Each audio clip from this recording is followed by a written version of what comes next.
Aïe, la bourde. Waouh! Je ne m'attendais pas à ça, vraiment pas du tout. Le pire des cas, c'est que je suis même frustré en regardant ce score. Vraiment, je suis frustré. Parce que je m'attendais à ce que le Real puisse facilement s'imposer, ok?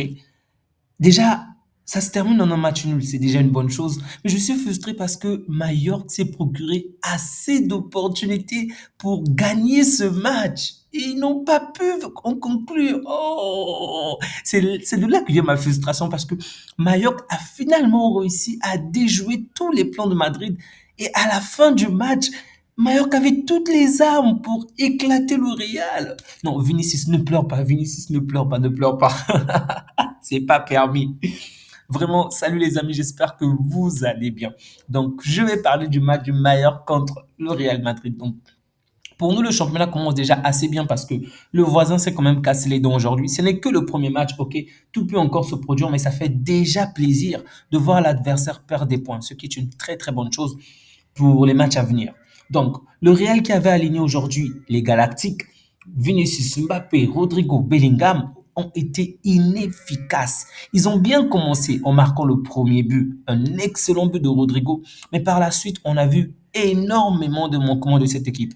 Lorsqu'elle a la balle, elle est dangereuse, mais lorsqu'elle n'a pas la balle, aïe, ça fait du mal. Il y a un manquement de connexion entre l'attaque, le milieu et la défense. On sent très bien qu'il y a peut-être un peu trop de joueurs avec le profil offensif plutôt que défensif, ok. Donc, on a vu par exemple un gars comme Chouameni, ok. Défensivement, c'était plutôt intéressant, mais offensivement, comme c'était nul. Un gars comme Valverde, ok, pour avancer, aller de l'avant, c'était très bien, mais lorsqu'il fallait couvrir, être cette personne qui va relier l'attaque à la défense, c'était pas du tout fameux. Quant à Bellingham, que dire de Bellingham? Bellingham est fameux sur tous les points, offensivement, défensivement. En fait, il est digne d'un capitaine alors qu'il ne l'est même pas. Vraiment, ce jour-là, il m'éblouit chaque jour. Bravo à Bellingham parce qu'il a fait un très bon match. Il s'est donné comme un chien. Et lui, je peux être quand même triste de voir sa frustration, ok? Parce que tu sens qu'il s'est vraiment donné à fond, mais ça n'a pas marché aujourd'hui. Tant mieux pour nous, mais vraiment, c'est un joueur précieux pour le Real. Il est partout. Il est vraiment partout dans les tacles, dans les combats. Vraiment, il me fait beaucoup penser à Gavi sur ce point, sur cette combativité-là, mais avec cette touche supérieure pour la capacité offensive que Gavi n'a pas vraiment. Vraiment, Bellingham était un excellent joueur, mais ça n'a pas suffi aujourd'hui parce que ils étaient tous en avant. Et lorsqu'il fallait contrer, lorsqu'il fallait de bonnes combinaisons entre le milieu et l'attaque, on n'a pas vu cela. Pour moi, il fallait un autre joueur au milieu du terrain, un véritable milieu du terrain. Je sais pas, bon, Kroos n'est plus dans cette équipe. Je sais pas, mettre quelqu'un d'autre plutôt que aligner ces quatre joueurs qui sont plutôt de grands offensifs. Bon, revenons au niveau de l'attaque. Vinicius, que moi je pense qu'il a quand même fait une très bonne première période. En deuxième période, il était tellement isolé, il n'a rien pu faire. Bon, on pourrait juger cela sur le fait que on a beaucoup vu Mbappé se retrouver dans son côté, sur le côté gauche, ok. Mbappé qui n'a pas brillé en première période, qui a joué au milieu du terrain. En deuxième période, s'est beaucoup retrouvé du côté gauche de Vinicius. Bien sûr, il s'est procuré de meilleures opportunités. Il a mieux joué en deuxième période plutôt qu'en première période. Donc, ça a été l'inverse avec Vinicius qui avait mieux joué en première période plutôt que la deuxième période. Donc, les deux joueurs ont été finalement inefficaces puisqu'ils n'ont pas réussi à marquer.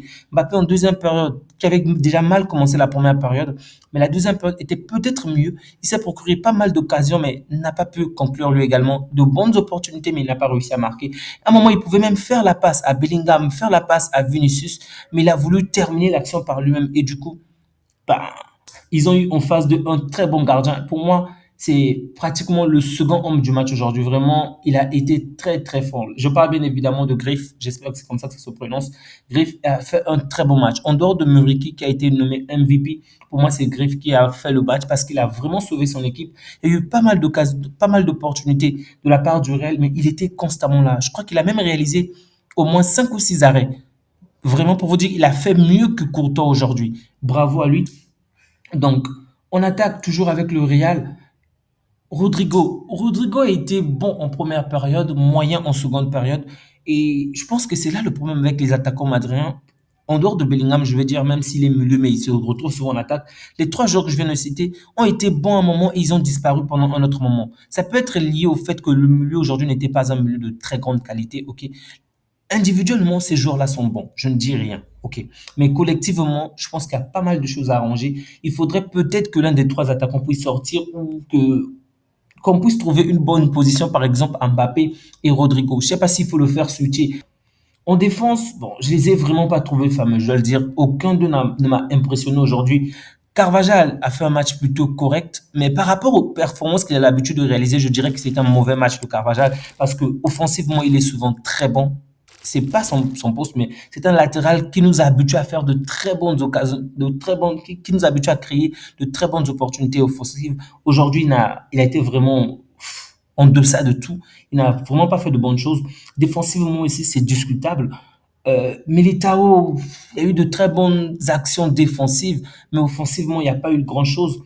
Rudiger, sur le premier but, il n'est peut-être pas fautif parce que ça devait être Mbappé. C'est Mbappé qui était en train de marquer ce genre-là, mais au final, on se souvient bien que Mbappé n'est pas très bon de la tête. Un, c'est un attaquant. Deux, ce n'est pas le joueur qu'il faut pour défendre des ballons en l'air, ça on le sait très bien. Donc, du coup, j'ai du mal même à en vouloir à Mbappé parce qu'on sait déjà que c'est l'un de ses points faibles. Donc, Rudiger qui était juste devant le joueur adverse, il ne pouvait pas faire grand-chose, mais il n'a pas pu arrêter l'action alors qu'il est très bon dans les airs. Mendy, que dire de Mendy? Bon, ces joueurs-là ont quand même fait une première période assez intéressante, mais en deuxième période, je les ai vraiment pas trouvés fameux. Courtois n'a pas du tout été courtois envers ses potes parce que il a réalisé des arrêts quand même intéressants, mais après, lui également, il a failli commettre une erreur qui a failli renverser complètement ce match-là. En tout cas, j'aurais souhaité que l'erreur puisse se conclure par un but. Malheureusement, ils ont su se rattraper et le but n'est finalement pas rentré.